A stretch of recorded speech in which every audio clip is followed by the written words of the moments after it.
Hello guys, मैं आपके लिए लेकर आई हूँ क्वांटी की बेस्ट स्ट्रैटेजी जिससे आप अपनी स्पीड, एक्यूरेसी और स्कोर तीनों को इम्प्रूव कर सकते हैं।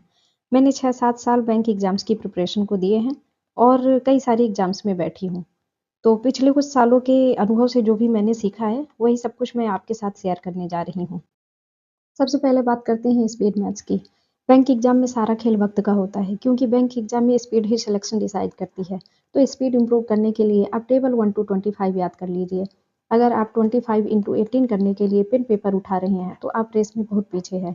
इसके लिए आप ये टेबल याद कर लीजिए 1 to 25। अगर इतना नहीं हो पा रहा है तो आप 1 to 20 की तक की टेबल याद कर लीजिए और इसके साथ 23 की टेबल, 29 की टेबल और 37 की टेबल याद कर लीजिए जिससे कैलकुलेशन में आपको काफ़ी मदद मिलेगी। और squares 1 to 30 and cubes 1 to 20 तक क्यूब्स ये आपको याद होने चाहिए। साथ ही परसेंट टू फ्रैक्शन और फ्रैक्शन टू परसेंट कन्वर्जन भी आना चाहिए।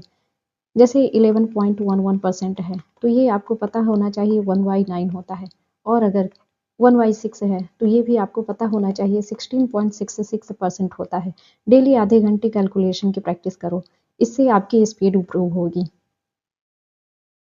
सिर्फ ट्रिक्स से सिलेक्शन नहीं होता है, कॉन्सेप्ट क्लियर करना बहुत ज़रूरी होता है। तो सबसे पहले बेसिक क्लियर करो और उसकी जमकर प्रैक्टिस करो। एग्जाम में सबसे इम्पोर्टेंट होता है टाइम मैनेजमेंट। इजी क्वेश्चंस पहले करो, टफ को स्किप करो बाद में करना। और हर क्वेश्चन को मैक्सिमम 30 सेकंड्स दो। जैसे शुरू में मेरे साथ भी ऐसा होता था, एक क्वेश्चन में फंस जाती और टाइम वेस्ट हो जाता था। इसलिए हर क्वेश्चन को मैक्सिमम 30 सेकंड्स ही दो। जैसे अगर आप डीआई में 5 मिनट देकर 2 ही क्वेश्चन सॉल्व कर पा रहे हो तो इससे बेहतर है 5 इजी क्वेश्चंस कर लो। मॉक्स आपकी प्रिपरेशन का मिरर होता है। अल्टरनेट डेज पर मॉक्स दो और सिर्फ मॉक देना काफ़ी नहीं होता है, एनालाइज भी करो। कहाँ गलती हुई है, कौन सा टॉपिक वीक है, उसको इम्प्रूव करो। और एग्जाम में ये ऑर्डर फॉलो करो, इससे कॉन्फिडेंस भी बढ़ेगा और स्कोर भी। सबसे पहले स्पीड मैथ्स के क्वेश्चंस कर डालो, जैसे सिंप्लीफिकेशन, अप्रोक्सीमेशन, क्वाड्रेटिक इक्वेशन। फिर आओ डीआई में, और डीआई में जितने भी इजी सेट हैं उनको कर डालो।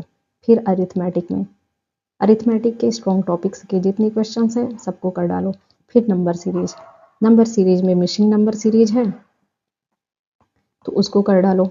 और अगर रॉन्ग नंबर सीरीज है तो उसको देखो, पैटर्न समझ में आ रहा है तो करो, नहीं तो लास्ट में करना। क्योंकि हमें समझ में नहीं आ पाता है और इसमें काफ़ी ज़्यादा टाइम वेस्ट हो जाता है। और लास्ट में करो डाटा सफिशिएंसी। फिर लास्ट में जितना टाइम बचा है तो ये इधर के जितने छूटे हुए क्वेश्चंस थे तो इनको सॉल्व कर डालो। अब बात करते हैं कॉमन मिस्टेक्स की, जैसे एक क्वेश्चन पर ज़्यादा टाइम लगाना, बेसिक इग्नोर करना, गेस वर्क करना, कैलकुलेशन एरर्स। ये मिस्टेक्स आपको सिलेक्शन से रोक देती हैं, इसलिए इनको अवॉइड करो और रोज़ प्रैक्टिस किया करो। मुझे पता है क्वांट बोरिंग है, लेकिन सही अप्रोच से ये सबसे ज़्यादा स्कोरिंग सब्जेक्ट बन सकता है। लास्ट में ये याद रखो, सिलेक्शन लक से नहीं, डेली डिसिप्लिन और स्मार्ट स्ट्रैटेजी से होता है। इसलिए रोज़ प्रैक्टिस किया करो, कंसिस्टेंट रहो, एक्यूरेसी बढ़ाओ, मॉक लगाओ और उसका एनालाइज करो, कौन सा टॉपिक वीक है उसकी जमकर प्रैक्टिस करो। क्वांट मुश्किल नहीं है, बस कंसिस्टेंसी मांगता है। अगर ये वीडियो आपको हेल्पफुल लगी हो तो लाइक ज़रूर करना और चैनल को सब्सक्राइब करना। Thank you.